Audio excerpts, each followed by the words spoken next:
pranks. Damn.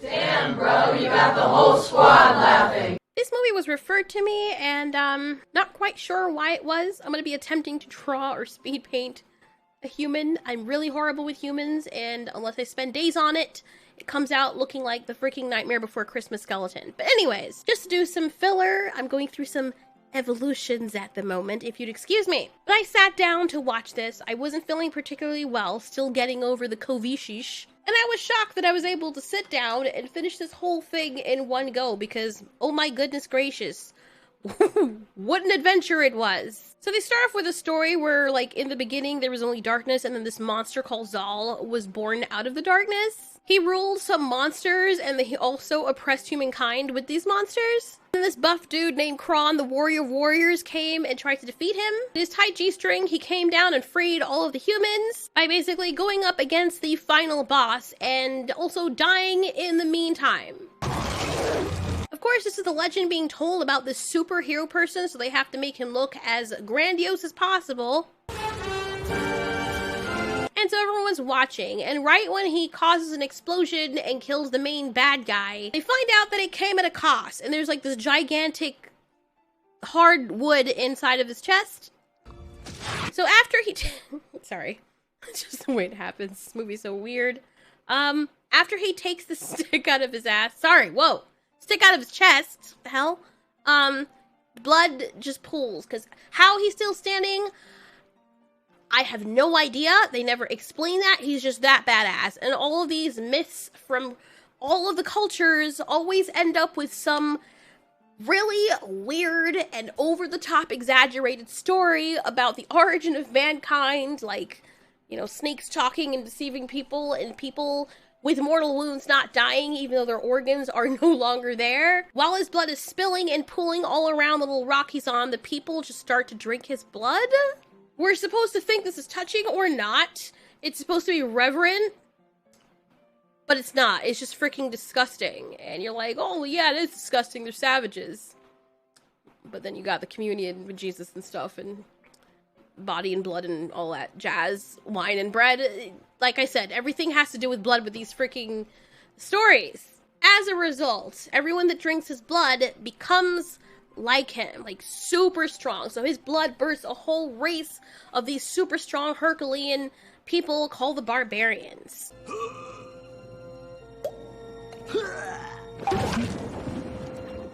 I'm gonna need some explanation as to what's going on there. Okay, like, what does that mean? Does that mean that his genes are pretty strong? Or does that mean that the machine distribution package is very, you know, is it the nuts or is it the branch? Like, so many questions, but it's clear that whoever descends from this guy gets the hiccup in the How to Train Your Dragon treatment of things. And I just couldn't help but think about How to Train Your Dragon watching this. So we fast forward to the future where all the people of the village look super strong, even the guy in the wheelchair, even the women. Except, of course, for our main underdog character, who is just not much to look at. Jesus Christ. At least Hiccup had a nice face, you know what I mean? This guy looks like if a Q-tip were to take human form after being dipped into peroxide and then some yellow dye or bile that your dogs throw up when they haven't had their food in a while. He looks like a bag of brown rice after the weevils have gotten inside of it. He looks like an accidental combination of Rick Sanchez and his daughter. Like, why'd they do him like that? It's not just the style, it just, man. Anyway, the uncle here is also an amputee who's still stronger than his nephew. Is like, you gotta go on quests and stuff, and he's like, I can't do that, I'm not a quest person, and everyone's always ragging on him. Then one day, these bards come along, because the barbarians are always freaked out that someone's gonna come and attack them, even though nobody would dare to do so. Hey girls, how about washing my massive, rock-hard, filthy, dirty, four-stringed lute? Then we get this character, I don't even know what his name is, but because of how annoying he is, I instantly knew he was going to be a main character, and for some reason, he reminds me of Yes. And as disgustingly annoying as he was in the first movies, in Hidden World, you know, boy got a kind of swag on him. Look like, damn, Snot Loud, okay, I see you. I can't help but thinking they're trying to recreate the characters, but this is like the discount Dollar General, Dollar Tree version of them. All he cares about are women, and I can understand being a bard, you're going around, you're in a town with barbarians and most legendary people ever, and you want to have adventures and do what they're doing. For someone on the outside, it's something that is really sought after, especially as a guy. Now, something else that just tickled my fancy and is the reason why I decided to watch this was because it is very, very adult. There's a lot of cussing in there and some, like, sexy themes, and it's just over the top. I swear to God, there is a segment where the main character's balls is all you see, and his balls is going on the quest for him because you can't see him. You can only see his balls. Anyway, they really rub it in that Ronal is the nerd of the group, and everyone's always picking on him and showing that he is so much tinier and weaker than all the others. Clearly the descendant of that one person who only got one drop. But honestly, he's the one, if I was the guy, that I would be the most threatened by, because clearly his people are the ones that got the biggest size where it matters, you know what I mean? But then you have to wonder, like, how big is big? I mean, if all these guys got super buff and like 3 times their size in muscle mass, then, you know what I mean? This is the kind this is the kind of stuff I'm talking about with this movie. Just out of the blue, they'll just have these weird ass. It's not even that it's funny, it's that you're just not expecting it when it comes on screen. You're like, what am I watching? If somebody were to walk in and see me watching this, like, oh, I can leave my kid in here to watch it with you, and they come back and see something like that, and they're like, why are you doing this? I'm like, dude, I didn't do anything. You chose, you know. I'm just as shocked as you are. What I find more hilarious is that he is slapping himself, but expecting the griffin creature to go faster. What is the point? Just the inefficiency of it is what caught me off guard, and that's what made it funny. Amputee guy is like, look, nephew, at least you could do is blow the warning horn. And his nephew's like, who's gonna ever attack us? We're freaking barbarians. We never get attacked. Newsflash, they get attacked. Unfortunately, the one task his uncle left him with is to blow the horn, and he can't blow it. And I guess what they're trying to say is, these people, as strong as they are, it doesn't matter, because if the horn isn't blown and they're caught off guard, their goose is cooked.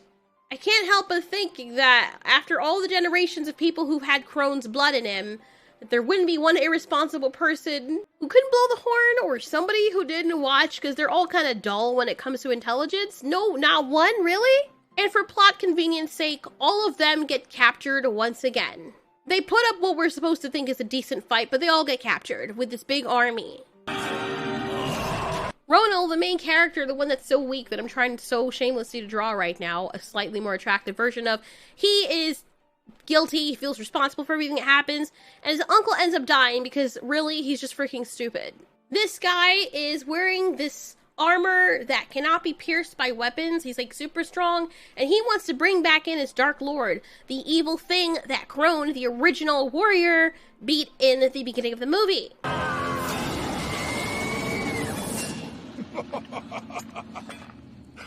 Nobody believes that Ronal is a barbarian because he's just so puny, and they take him out back to kill him. Why is it that these bad guys always have to put on these weird speeches or give the people that work for them these stupid errands, and instead of saying kill him right here and then, they take him somewhere else to kill him? You just killed his uncle in front of him. You're willing to kill other people. Why do you have to take him like 5 to 10 meters away to go kill him behind some shed, like figuratively, like you're supposed to?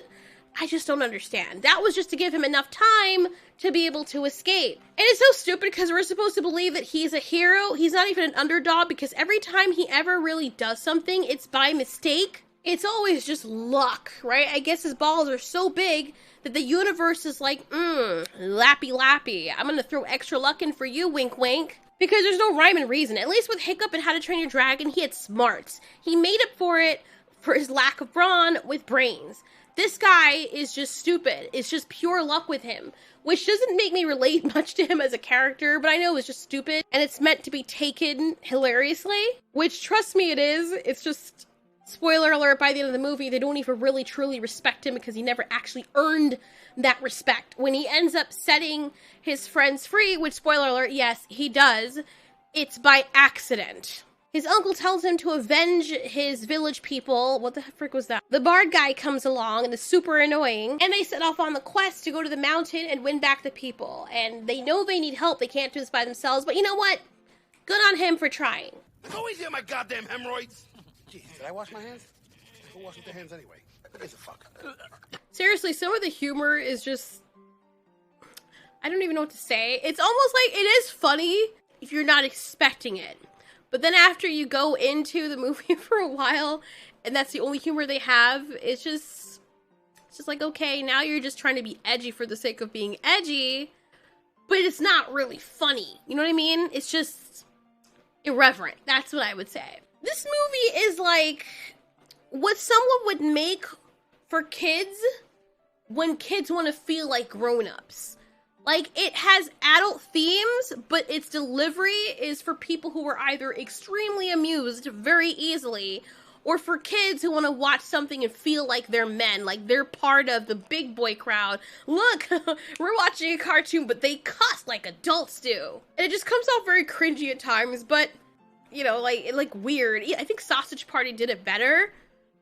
But I still was watching it, because I'm like, okay, I want to see where this goes. Only a fearless warrior will be able to use Kron's sword.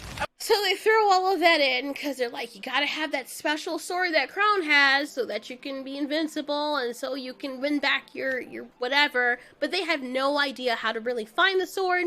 And then the bard, the annoying Jack Black-like character, but like way less attractive than Jack Black, is like singing the song, and then the main character Ronal is like, wait, the song that you're singing, that's about the sword and whatnot, and how to find it and whatnot. On their quest for adventure, just like with every RPG adventure, you gotta carry on one more character that has some kind of special ability that the other two characters don't have, and we meet Zandra, this shield-maiden, who just cannot be beaten. Her whole story is she wants to get married to a man, and when she does, she has to follow his every command. And the only way that's gonna happen is if he beats her in battle. But they're just dead men all around her because everyone who wants to marry her has to challenge her to a duel, and they all lose with their freaking lives. At that point, is it worth it though? You could risk losing your life to have this one shield-maiden woman, or have like 50 women. You know, kind of weighing the odds there. These people were not very intelligent. Who are you? Are you one of them? Got my throat. Answer me! She tells the main character, look, if you wanna marry me, you gotta duel. And the main character's like, I gladly do not want to duel you. No, thank you. She's all about fighting, and she says, you know what, I'm done. They're like, we could use someone like you. And she's like, nah, thanks, I'm good, because you're not making the puss twitch enough. And then he mentions barbarians, or his friend does, and she's like, the barbarians? Oh my god, they're like super hot and super strong, even though you just said they got captured, but yet you have the hope that one of them's gonna best you in duel to marry you. Whatever, she's super psyched about it, and she loves the barbarians. Again, don't know why they're so sought after. They literally got captured, every single one of them, except for the weakest one. But anywho, she figures if anyone's gonna have the chance to beat her, it'd be one of them. And then she wouldn't be lonely anymore. They go to a tavern and meet this elf dude who's supposed to help them, and oh my god. Elric is a character. I gotta say, he's like my favorite character in the whole show, in the whole movie. Or is he? I don't know. He's like the more tolerable characters. That's saying a lot, because I can't really put my finger on it. The wind tells me to go with you. My bow will sing with your sword. I'm ready. It's just, yeah. Very uncomfortable. Like, he makes you so uncomfortable. Like, you like being around him, but your hair stands on end when you feel him coming. Not like that, but if you see him coming towards you in position, talking about position, just, oh god, it's him. It's him. Oh god, everyone be quiet. He's like that friend I had back in high school. he was like, we would be talking about games, like video games. And then he just comes out in the middle like, okay, we get it. You're gay. Okay, not really a novelty, but he would make this parade of it. And he'll just come out of nowhere. And he's like, I just sucked this guy's big fat dick just now. I'm like, okay, why are you telling us? Wait, we're talking about video games. Read the room, dude. Read the freaking room. But, like, he'll be sitting there for 3 minutes while we're talking. So he's had enough time to read the room. And he'll still say some shit like that. And you're like, what? Were you waiting with that on the tip of your tongue to say because you thought it would wow us or something? Yet, he was so fun to be around. He was one of my greatest friends. Like, he was really, really cool. Just highly inappropriate and just freaking uncomfortable. And this is what Elric put me in mind of. Oh, boy. Don't know what happened back there in that room, but they leave it up for interpretation. I'm telling you, the forward, in-your-face jokes aren't even that funny in this movie. What is really funny, though, are the heavy implications and things that are not said in this movie. The things that you walk away wondering, what happened? What just happened? Did something just go over my head?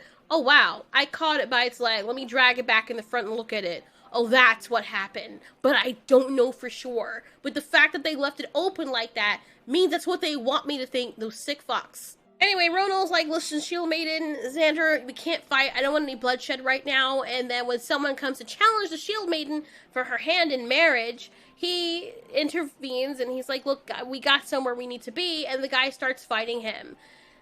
Right? And she can't do anything about it because he told her not to fight. But she's just being facetious at the point.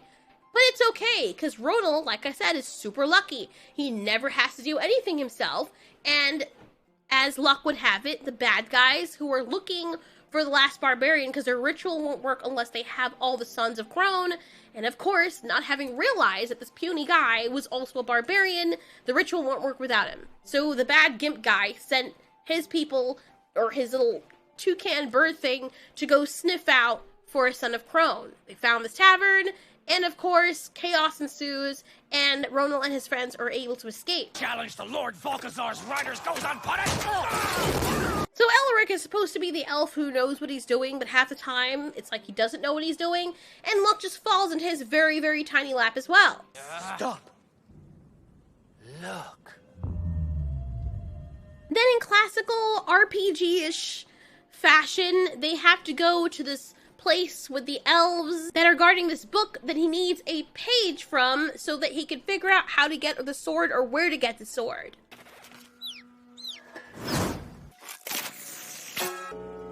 Shit. They kill everything they see. These are the guards. These are the guards of that little peaceful village with all the magic and stuff inside of it. But it's okay because our main character is lucky. He has that invisibility lotion that guy used in his village to make himself invisible so the elves can't see him. And I'm thinking to myself, these elves are magical, right? Their whole village is all about magic and spells, and they're guarding against people from coming in.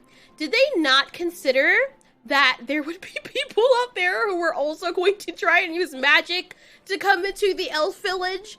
Possibly even invisibility cloaks, but yet everything that the guards do in response to someone getting in has to be visual.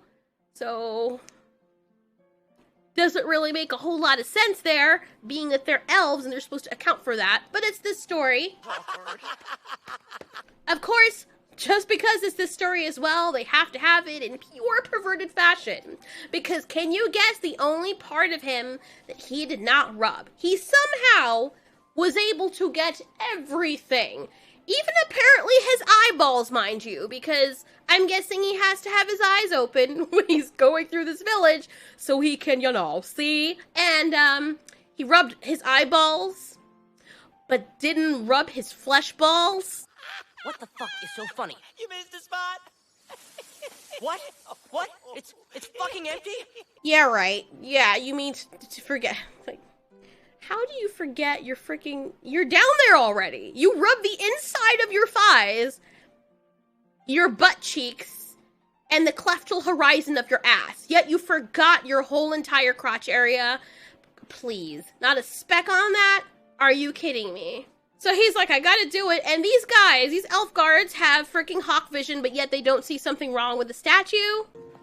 Anyway, because Ronal is lucky, he's able to take a page from that book, and then all hell ensues. Of course, he drops down through the roof, and the place where they were singing Santa music to imply that these are Santa's elves, they all start going crazy and start aiming for the only thing they can see, which is this guy's balls. Like arrows, fire, mouse traps, everything. But good for him, he makes it out of there. Not like it matters. Somebody else's kids are gonna have to tell the story, because I don't think he's having any. Gimp dude in this cool-looking dinosaur thing grabs the shield-maiden, the one person that they don't really want. They want Crone's son, but they end up getting her. She gets knocked out when the beast knocks her against a rock and carries it to the one guy who's supposed to be like this Darth Vader character. Lucky for the main character and his bard, they get caught by Amazonian women who figure out that they're men after thinking they're women, and then they're like, hallelujah, we get laid. Now we can continue our life. Meanwhile, poor shield-maiden girl here, for the first time, she is bested by the bad guy who wants to bring back the bigger bad guy. And of course, because of the whole tradition thing, she has to listen to him and obey him completely. I thought she was going to fall head over heels with him and be like, oh my god, you beat me, that's great. But, you know, of course, she doesn't like him, so it's kind of disappointing. I was expecting it to go that way. It would have been more interesting that way, but anyway, she just has to obey him just because he beat her. I wonder what he chose to have her do under his command next. Now that would have been funny, because, you know, everyone's thinking it, but not actually expecting they're going to say it, but it would have been great if he's like, okay, now suck my dick, like. And she's like, what? Yes, my lord. Defeated me. Let me suck them titties, babe. We already know that, sorry. We already know that this guy is going to use this girl against Ronal. And Ronal and the bard make their escape. Unfortunately for the bard, he doesn't actually get the women that he wants. He's like, man, we're surrounded by women. But, of course, they've already, every single one of them, mated with the main character, who comes in completely sore because he's literally been at it for hours with the entire village of women. Can you imagine for a second? And I can imagine that it was a workout, but he was right at home, since he is the only one of the line who got the special strength concentrated in that one little area that, of course, just got stabbed to death by a whole bunch of arrows. Like, I can't even really be happy for him in that regard, because this is like the worst time for that to happen. And then the bard is like, I guess I have to follow him. And then he gets stopped by the queen of the village.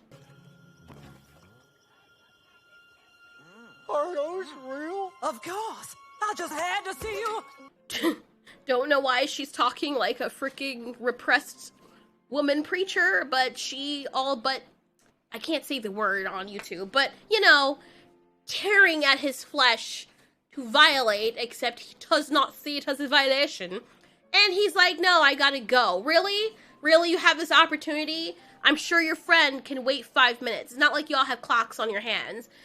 You know what I'm saying? You wasted all of his time. He had the time to let those women, every single one in the village, do that, and you can't put it in for one. Obviously, that person didn't want it enough, because I would have been like, real quick. And it's not gonna matter, because he just said he had the biggest case of blue balls. So, it wouldn't have taken him a whole minute to get finished. Trust me. His friend could have waited. His friend's an asshole.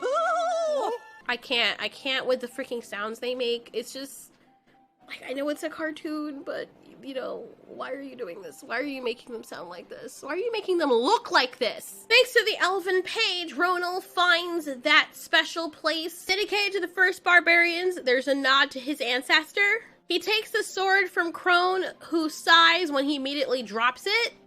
Oh shit. Is my guy still alive? How? It says he died. How is he gasping in frustration and disappointment?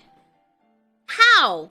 It would have been funny if he was in a, you know, a state of suspended animation, but it's honestly more concerning to me that he's alive, but nobody's addressing that. Then Zandra shows up. Yay! Oh no. I don't understand the whole shield-maiden thing, because they have this big thing that they will be loyal to whoever it is who beats him in battle. That would become her husband, but, you know, because of the story with the main character, this guy does best her. She was only excited about a guy besting her so she could marry him and obey his every whim.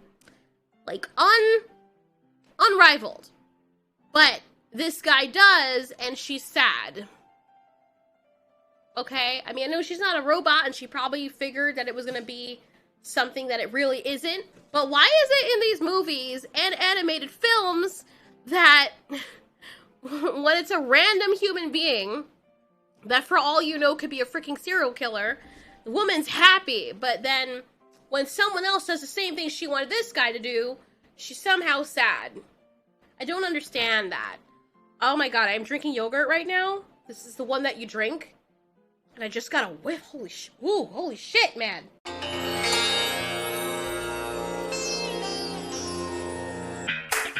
If someone told me that this probiotic was actually badger milk, I would believe them in a heartbeat. Sorry, I know. Off topic. My Lord Kron's sword. The only weapon that can ever harm you. I still can't believe the main character just got the sword and he dropped it immediately, and then she ended up getting it. He gets captured, him and his friend.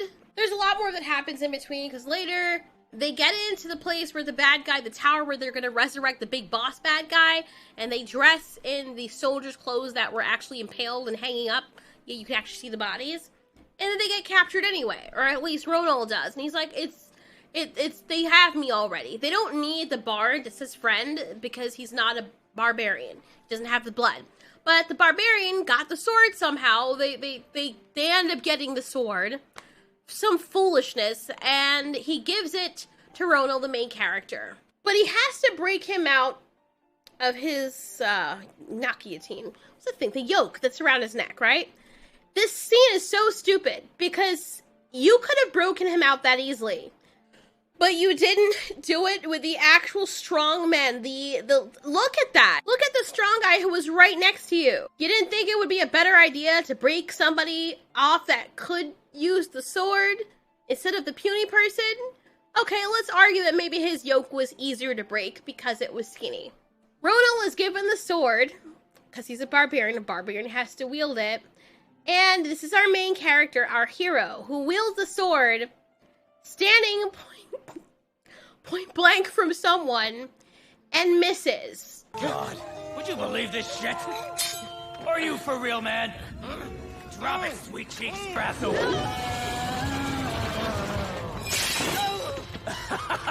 I know he's probably never killed anything in his life. I blame the village for that as well. If you know someone, one of your people's carrying your name, and they've never accomplished what you've accomplished, it makes all of you look bad. Just saying.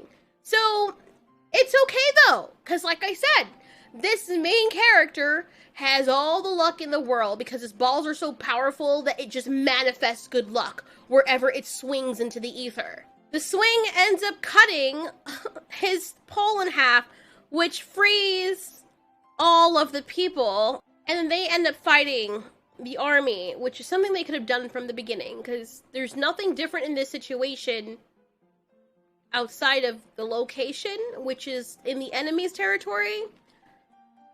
Whatever. While the barbarians are fighting everyone, Zandra comes face to face with Ronal, and Ronal talks his way out of the situation by telling her that it's silly, that she has to just obey whatever someone says because of some silly tradition. Really? How convenient, now that your life is the one in danger. You didn't even have to best her in a duel. And guess what? Ronal ends up getting this girl. Right. Because he just talked her out of it. There was no brains or smarts. It was just her saying, oh yeah, I never thought about that ever once before. No guy that has ever wanted to marry me ever brought that up. Because everyone that is wider than the diameter of a straw is freaking insanely stupid and could never fathom that level of thought. Including myself. Darth Vader guy turns into the big boss and tells Zandra to kill them and is surprised when she does it. I'm like, my dude, you are as tall as a freaking mountain now. Why are you telling your little shield-maiden to kill the army of men before you? What is the point of that even? Like, why don't you just vomit up or skizz out some lava. You've got lava coming from every orifice in your body. You have the ability to blow on these people and have them just waft away like dust. But yet, in villain fashion, in stupid villain fashion, you tell the human to go and kill the other humans that are... It's just... Ronal was also supposed to stab the guy in the head, and he misses, even though he was right there on top of the thing's head. Kill this flea for me! And then she doesn't, and he's surprised. I would feel cheated if I were him too, because like you said, that anyone who does this, you obey that person, and now you're going back on your word. For this person, is his nuts that big, dude? Like, really? I mean, I thought we had something. Clearly I was wrong. This villain has a case of having all the power in the world and not knowing what to do with it. Because if I turn into a gigantic kaiju thing, my first order of business would be rolling myself over everyone, instead of sitting there and talking. This movie was giving me some strong Conker's Bad Fur Day vibes. I didn't even know that game had existed until my friend showed it to me, and then I got addicted to it. And it was N64.